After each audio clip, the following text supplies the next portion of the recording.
It's Tuesday, February 13. In the headlines, a section of Hagley Park Road to be closed on February 14. Senator Aubin defends government's decision on political ombudsman.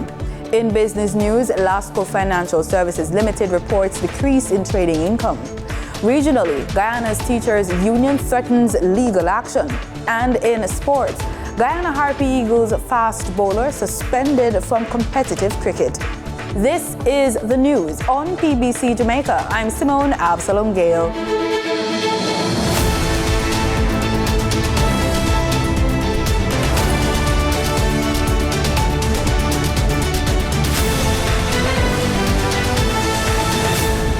Deputy Leader of Government Business in the Upper House, Senator Aubin, is defending the government's decision to have the Electoral Commission of Jamaica assume responsibilities of the political ombudsman. He says the move is being done in the nation's interest. He voiced his support in a meeting of the Senate on Friday. Danita Rodney reports. Senator Hill says there is a greater benefit from having the ECJ assuming the responsibilities of the political ombudsman, with 9 individuals drawn from different segments of the society, applying their varied skills to the conduct of the work of the office of the political ombudsman versus the retention of a single person in the office. We believe that these 9 outstanding Jamaicans are much better with that brain power and experience to take on the mandate and responsibilities of the ECJ than just one single ombudsman. And we stand by that. He says there is much to be said about the prominence of the ECJ regionally and internationally. The role of the ECJ in the Jamaican society, Mr. President, is to safeguard the democratic foundations of the country by enabling eligible electors to elect through free and fair elections their representatives to govern, and they have done it exceptionally well. People are saying that we should be helping and using and offering ECJ to bigger countries who sometimes don't do it as well as we do. He also pointed out that the recommendation to have the Electoral Commission of Jamaica assume the responsibilities of the political ombudsman was recommended in 2022 by a commission made up of members on both sides of the aisle. This commission notes that in the process of examining the status of the office of the political ombudsman, the Parliament may wish to consider a move to have the office of the political ombudsman subsumed by the Electoral Commission of Jamaica, as the mandate of the 2 commissions and their roles in our society have proven to be complementary. This is buttressed by the fact, continuing the quote, that the Electoral Commission is continuously active, whereas the office of the political ombudsman is most active during election periods, which occur generally every 4 to 5 years. The Commission also notes that the bringing together of these 2 commissions of Parliament would also be a significant cost saving. You should know that the political ombudsman is a government official appointed to receive and investigate complaints made by individuals against abuses or errant acts of public officials. The office of the political ombudsman in Jamaica has been vacant since November 15, 2022. Senator Hill piloted the Political Ombudsman Interim Amendment Act 2024 through the Upper House on Friday, which was passed without amendments. Reporting for the news on PBCJ, I'm Danita Rodney. The National Works Agency, NWA, says a section of the southbound carriageway of Hagley Park Road in the vicinity of Budget Supplies will be closed.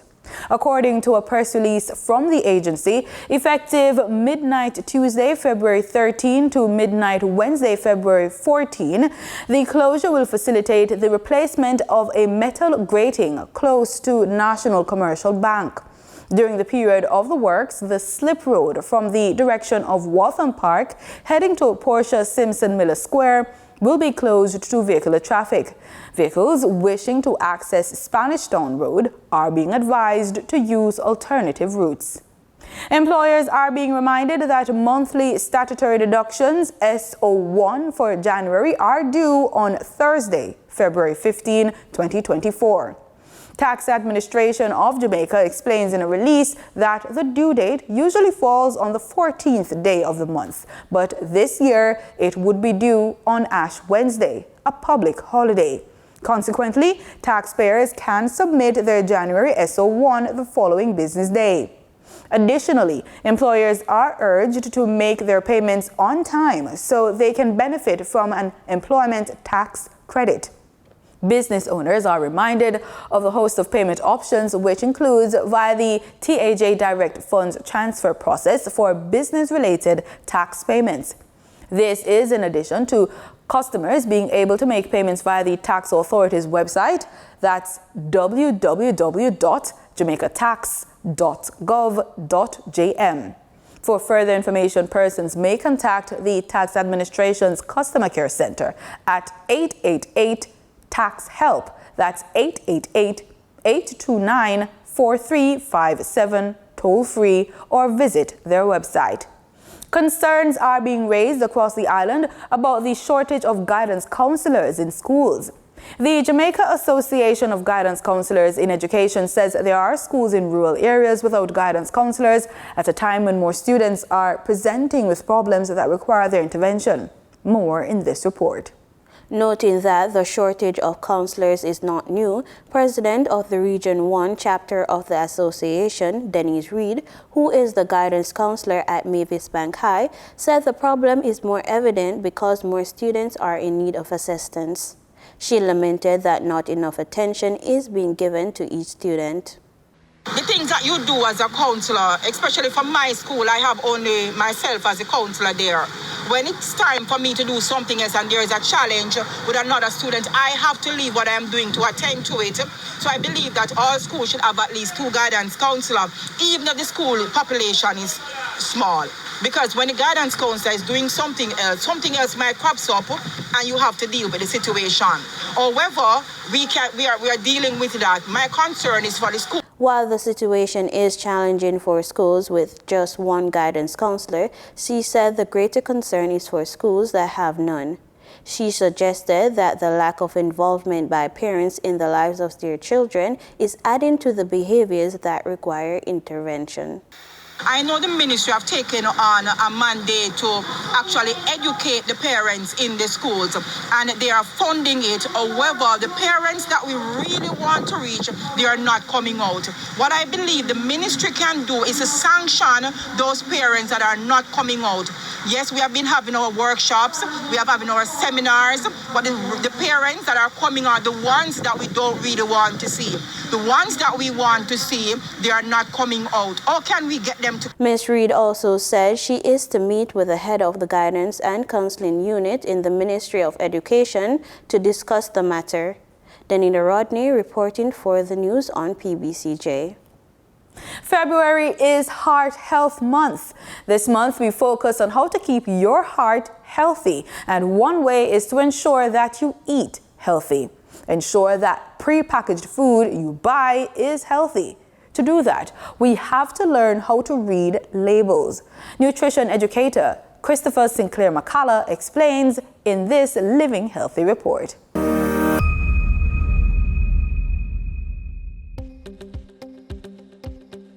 Eating healthy is important to maintain a healthy lifestyle.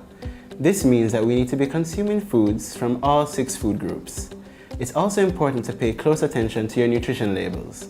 It's important to note the nutrition label on the package. The nutrition label provides you with all the details of what's inside the product so that you can make better decisions. Now, if you start at the top, you'd see the serving size is 1 cup, but the servings per container is 2. That means everything that you see on the nutrition label is multiplied by 2.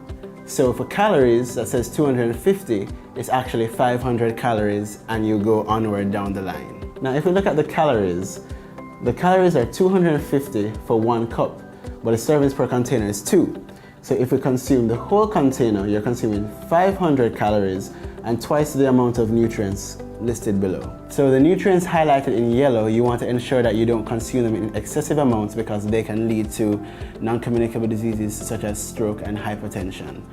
Now, if you look at the daily value here, 5% or less is considered low, 20% or more is considered high, and by total fat, we're already at 18%, which is almost high, right? And sodium, which is at 20%, is already high. So this is all just for 1 cup. So if you consume 2 servings now, you're way beyond what you should be consuming. So it's important not to consume excessive amounts of these nutrients.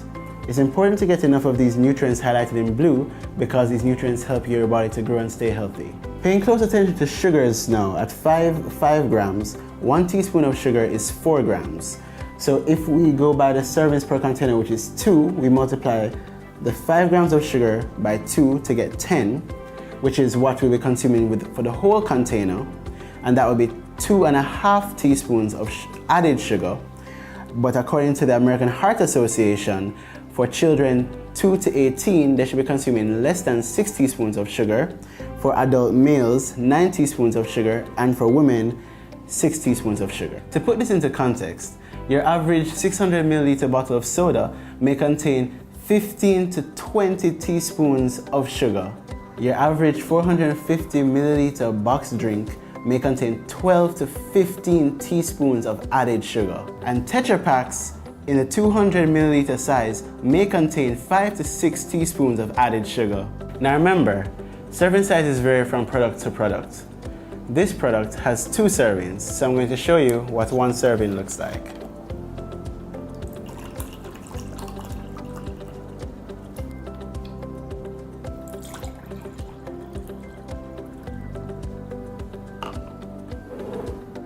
Look out for other names for sugar, including nectar, syrup, and cane. Also, those ending with OSE, such as fructose. All packaged products must have an ingredients list. The ingredients are listed from highest to lowest by weight. And remember to always read your food labels.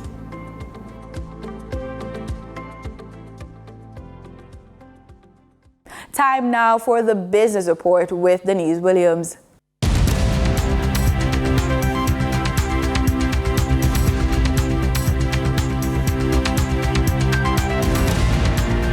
Good day, everyone, and thank you for joining us on the Business Report.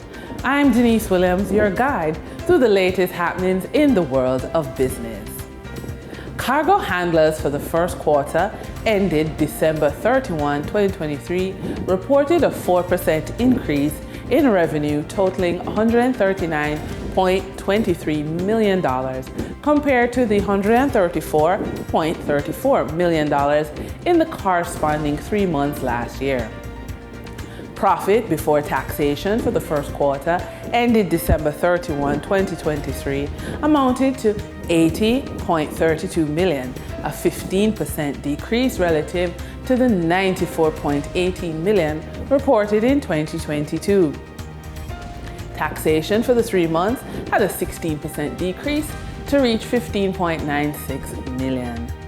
Net profit for the 3 months amounted to $64.36 million, falling 15% from the $75.28 million reported in 2022.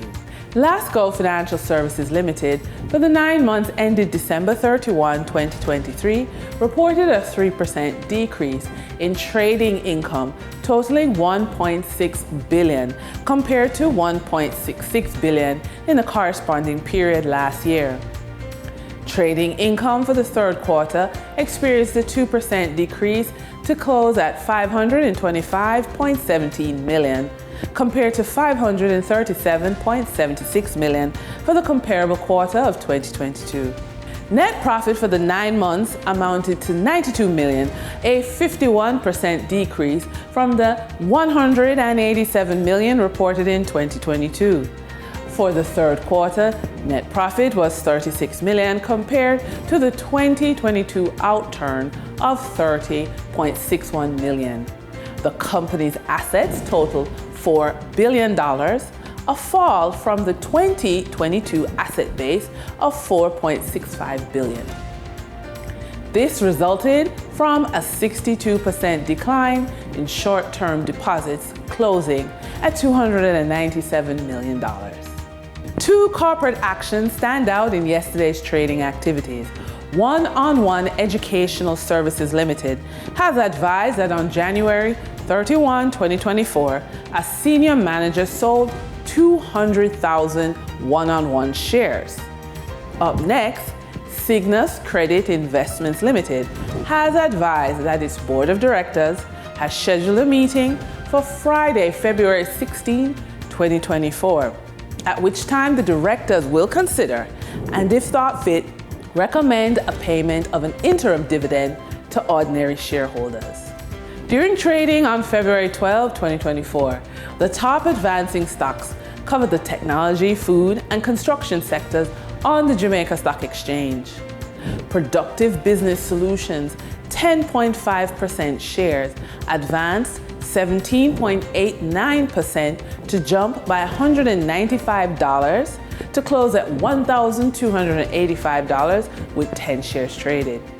Salada Foods Limited shares advanced 10.93% for a 34-cent price increase to close at $3.45 with 285 shares traded.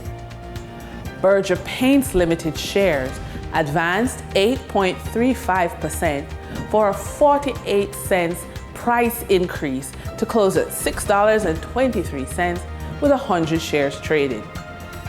On the declining stocks that traders experienced on February 12, 2024, the top three losers covered the finance sector on the stock exchange.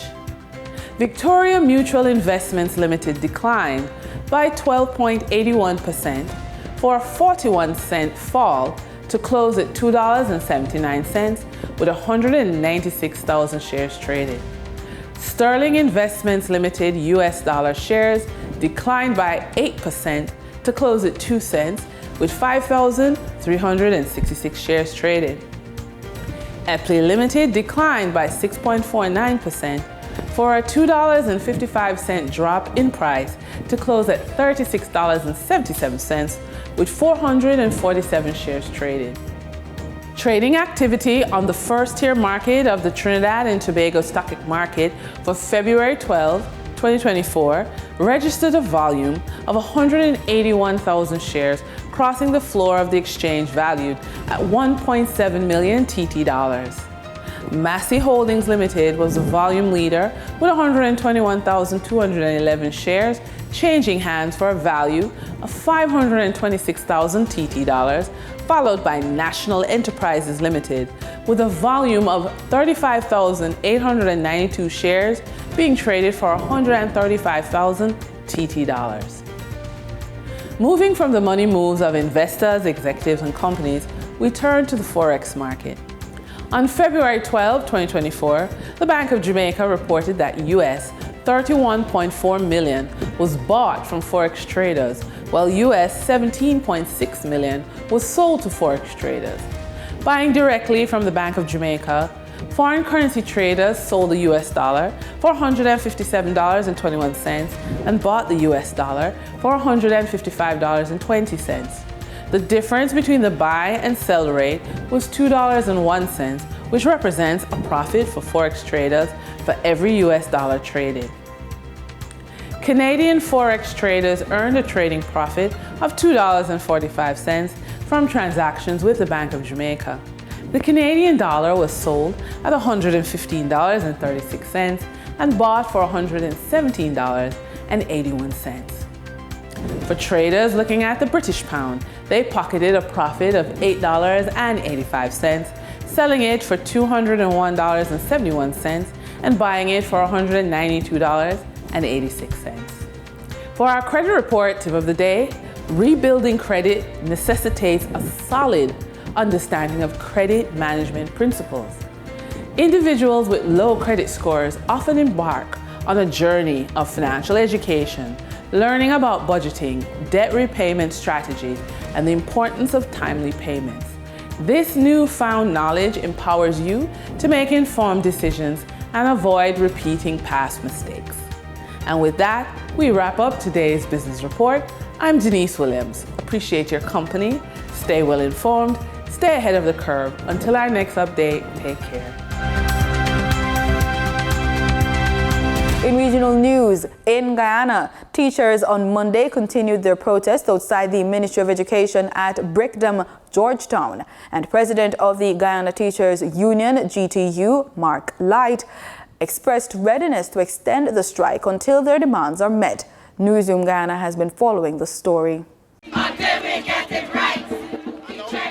Those were the chants of scores of teachers engaged in the Guyana Teachers Union's industrial action for higher salaries, among other demands, as they protested outside the Education Ministry's office at Brickdam, Georgetown for the 6th day. Though not all teachers are active on the streets, minimal teaching were ongoing in schools across the country, and the union's president, Mark Light, told reporters that this standstill will continue. The whole country is in standstill because we are seeing that schools are not operating as they should. You drive down the road and you're not even seeing children. So the entire country is affected, and if government do care about the future of our generation, they will address the concerns of our teachers. The Ministry of Education and the GTU have been engaging since 2020 on a proposed multi-year agreement that includes salary increases. The GTU believes talks have broken down and the process should move to arbitration, but the Education Ministry and the Ministry of Labour maintain that talks are still ongoing and the strike is illegal. The Education Ministry issued a statement informing striking teachers that their salaries will be deducted for unauthorized absence from the classroom. These actions, Light said, will be legally challenged. The union also plans to challenge the government's decision to discontinue the deduction of union dues. You can't just arbitrarily wake up one morning and say we're not deducting, when this has been an arrangement all along. And of course, if you're doing that for GT, you have to do that for all the other unions and bodies, where the teachers have authorized you, they have instructed you to do the deduction. It's not government's money, it's the teachers' money. Light said the union is ready to speak with the ministry, but such interactions are yet to be conducted. He further explained that legal advice was sought and that the union's lawyers were going to take action on the union's behalf. Reporting for the Newsroom, Lizina Yearwood. Antigua and Barbuda has launched a groundbreaking initiative to eliminate cervical cancer as a public health concern by 2030. The country is being praised for being on the avant-garde across the Latin America and the Caribbean in this effort. The launch was held at Sandals Grand Antigua on Sunday. Myrtle Bruno Hodge reports. Governor General Sir Rodney Williams, himself a medical doctor, says while the country has made remarkable strides in cervical cancer prevention, it must continue to evolve to meet the needs of the population. Strengthening our primary care services serves as the foundation for a resilient healthcare system, providing accessible and comprehensive services to individuals at the community level. By bolstering primary care, we can establish a proactive healthcare approach that goes beyond addressing specific diseases. Health Minister Honorable Sir Malwyn Joseph says the National Cervical Cancer Elimination Program will be a critical area of focus in the National Plan for Health for Antigua and Barbuda. As we embark on the ambitious but sustainable journey, our collective efforts will focus on expanding access to vaccination, enhancing our screening programs, and ensuring that every woman diagnosed with cervical cancer receives the best possible care. The Health Minister highlights the aim of this ambitious initiative. Our aim is not only to reduce the burden of cervical cancer in Antigua and Barbuda, but rather to set a global example of what can be achieved with commitment, collaboration, and scientifically driven public health policy. Meantime, Chairperson of the Ministry of Health's Cervical Cancer Task Force, Dr. Sherry Tulloh, expounds on some of the objectives that her team hopes to achieve as the country moves to eliminate cervical cancer as a public health concern by 2030. We hope to expand the HPV vaccination access through collaboration with our community leaders, parents, and teachers to raise awareness on the importance of HPV vaccination. We hope to achieve an annual 20% vaccination rate coverage amongst our boys and girls. We hope to screen 3,700 women annually using HPV testing. HPV testing will resume on February 19 at all clinics. Myrtle Bruno-Hodge for ABS News. The Bahamian Foreign Ministry is looking to expand its diplomatic footprint with new consulate offices abroad. Our news has the details. The Foreign Ministry is looking to expand its diplomatic footprint with new consulate offices abroad. Foreign Minister Fred Mitchell announcing the top of the list of proposed offices is Los Angeles. Los Angeles is scheduled to open on the 19th of February, which is the eve of Sidney Poitier's birthday. And so Mrs. Poitier has agreed to cut the ribbon. And so that one is on track.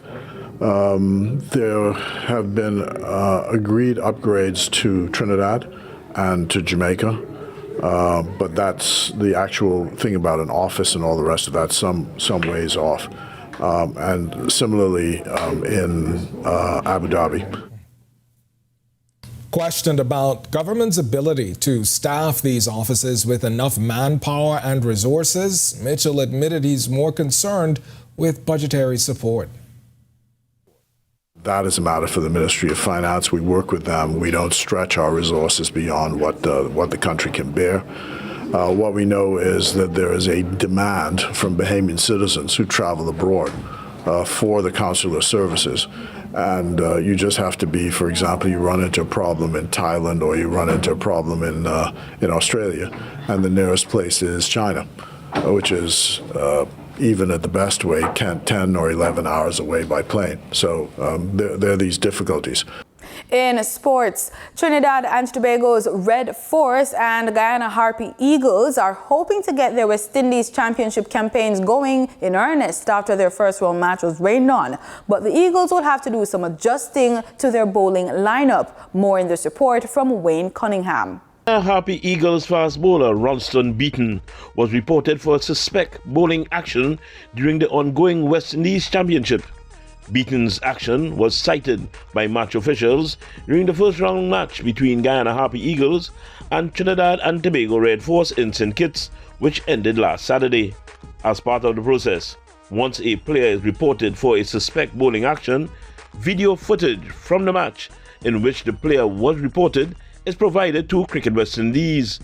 The video footage, along with a written report, is then sent to the Cricket West Indies Bowling Review Group and Loughborough University for analysis using an opinion report. On Sunday, Cricket West Indies confirmed that the opinion report by the independent assessor at the university has found Beaton's bowling action to be illegal, and as such, he has been suspended from bowling in all West Indies internationals and regional matches with immediate effect.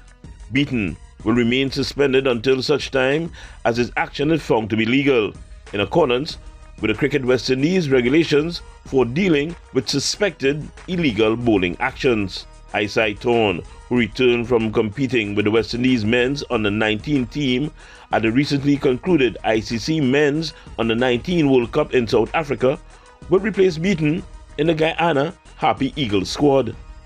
The round 2 of matches in the West Indies Championship start on Wednesday, 14 February. Guyana's first round match against Trinidad and Tobago was abandoned, with no result due to seepage of water onto the pitch from 24 hours of persistent rainfall. Wayne Cunningham, TTT Sport. And that's the news on PBCJ. You can follow us on our social media platforms at PBCJamaica. Thanks for watching.